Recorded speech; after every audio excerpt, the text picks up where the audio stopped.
Hi, welcome back to Unicycle Basics. My name is Finn, and today we're talking about jumps. This is going to be the second video on this topic, and I'm going to cover a bit more advanced topics in this one. So definitely check out the first one if you're completely new to this. At first, we're going to talk about off-position jumps. So when your cranks aren't quite horizontal. Then we're going to be talking about hopping on an incline or a decline. And after that, we're going to get into gaps.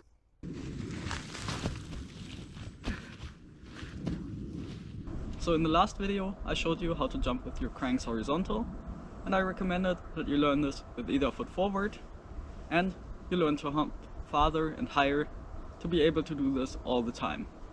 And I stand by that recommendation. But sometimes you can get caught out and have the necessity to do a bit of a hop with your cranks in a not horizontal position. And this is possible, but you're always going to get higher hops with your cranks horizontal. Where this happens most often is on an uphill. You stall out and then an obstacle ends up being in the wrong place. With your cranks not horizontal, it's more difficult to generate force from you. There honestly isn't too much more technique to this, but I wanted to put this in here as a bit of an FYI. Now you know that you can attempt this instead of dismounting when you get stuck on an uphill. And sometimes, as in this clip, this ends in a weird mixture between riding and hopping.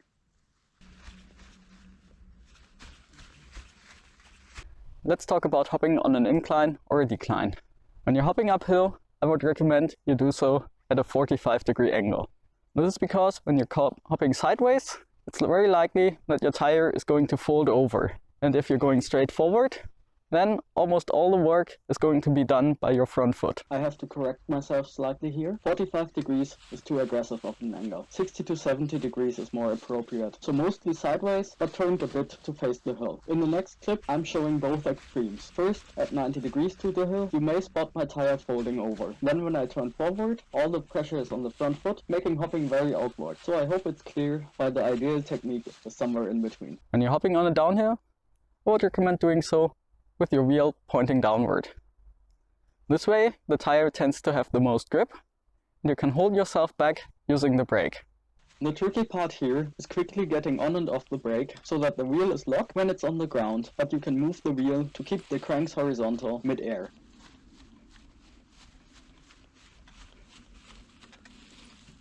So with those more practical items out of the way, let's talk about the fun stuff. Jumps, such as this one right here. Or I guess you could call them gaps too. But first, you may notice a shiny new unicycle here, and that's because QX saw what I'm doing here, and they decided to sponsor me some parts, which I'm incredibly thankful for. Maybe most excitingly, QX sent me one of their new freewheel hubs, so stay tuned for freewheel tutorials in the near future. So in the last video, I gave you an introduction on how to rolling hop, and how to use it to jump a long distance. In this video, the difference is going to be that instead of jumping off from a flat surface, we're going to use the shape of the jump to give us upward momentum and forward momentum. In a way, this is both very complicated and very easy at the same time. I'll try to stick to the most basic and important tips. First off, you are going to need a jump. If you keep your eyes open, you will find these on mountain bike trails. In the beginning, I think you should be looking for something like this. A fairly shallow ramp and a tabletop landing. You are also going to need speed. Our goal is to let the ramp convert some of the forward momentum into upward momentum. So we have to make sure to bring in plenty of forward momentum. So find a ramp, ride up it fast, and you'll be in the air. It seems like that should be the case, but unfortunately it's not. There is a bit more technique required. If all you do is riding the ramp fast, one of two things is likely going to happen. The wheel getting kicked out from under you, and you falling off the front of your unicycle. Just like riding over any other obstacle, you have to bring out the wheel in front in anticipation of it getting pushed back from the ramp. The other thing that could happen is not getting very high in the air or even staying on the ground. Despite the shape of the ramp bringing us upward a bit, we still have to add momentum from our legs and our body. This is where it gets tricky to explain, but I'll try my best to give you the main points. When I talked about rolling hops, I talked about blocking the wheel to compress the tire. And this is quite an explosive movement. Instead of that, I'm slowly extending my legs or standing up out of the seat over the whole length of the ramp. I'm still standing up fastest at the end of the ramp, but it's a lot less explosive than with a rolling hop. But like a rolling hop, I'm expanding my upper body and using my arm to generate extra upward momentum. I think in this clip you can see my left arm extending upwards and my upper body opening very well. There is a small root there that I'm using as a takeoff, and with the extra momentum added from my upper body, my arm and my legs, I can use it to jump over a meter forward. If I'm not trying to jump and just ride it at the same speed, I will stick to the ground, as you see in this clip. I think the other big tip would be to keep pedaling past the jump. Don't stop pedaling forward until you're mid-air. When you stop pedaling forward too early, you are going to fall off the front.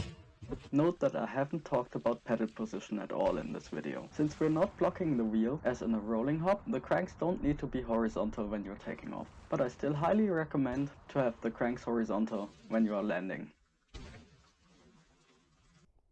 This technique doesn't just apply to man-made jumps. If you keep your eyes open, you will find small kickers, such as this root, all over nature.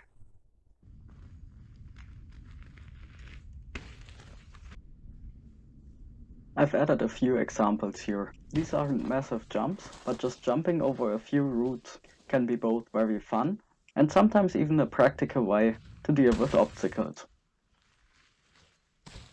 So that's it from me today. I really hope you enjoyed watching and you learned something. If you have any further questions, please let me know or visit the Unicycle Chat Facebook group or the unicyclist.com forum. See you on the next one.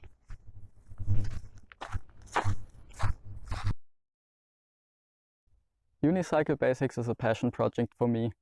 I'm doing to try and grow this awesome sport. So if you want to help out, the most important thing you can do is sharing these videos with anyone you think is interested in mountain unicycling.